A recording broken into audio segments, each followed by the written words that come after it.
I am not Latina, but the area I grew up in is very close to the border with Mexico. So there's a big Mexican community.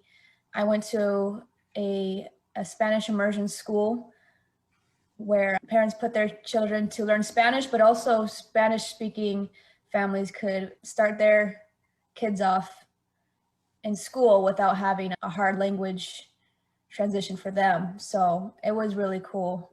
So my elementary school experience was mostly Spanish, and then high school classes. Then in college, I took a course too. We had some family friends that were Puerto Rican as well.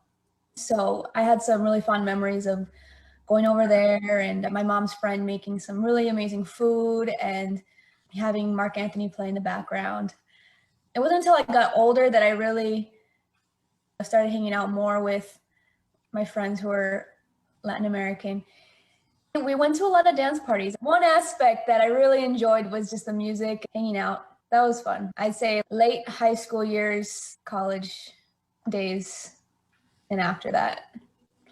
My husband is Ecuadorian, so I still get to practice my Spanish with his mom. She's so lovely, so that's really enjoyable for me. I edit the episodes of the Clever Hybrids podcast.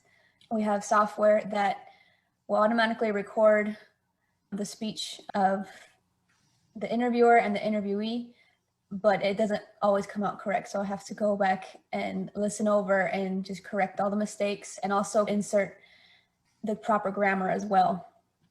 And I make the shareable quotes. I also make the highlight videos and the descriptions for the podcast. I like to find the most valuable parts and highlight them in the description.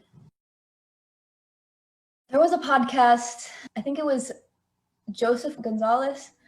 I agree with the point he said that you get to think in two different worlds in a way. Having both languages, you get to expose yourself to more than one thought pattern. So it opens your mind to more ideas of how things are done, and also just being able to travel more. You get to move around more easily and to communicate with a wider range of people. I think that's a really nice benefit. At least from the perspective of like the community I grew up in. I think Latinos get labeled a certain way, and it's not fair. Being able to see real life examples of Latin Americans doing really amazing things, even through difficulties and through their challenges, I think it's inspiring for anybody, really. If you feel insecure about something, or if you feel you can't do something, to be able to see real life examples of people who started out without all the resources, I should say, but then be able to make something really amazing of themselves. I think it's inspiring.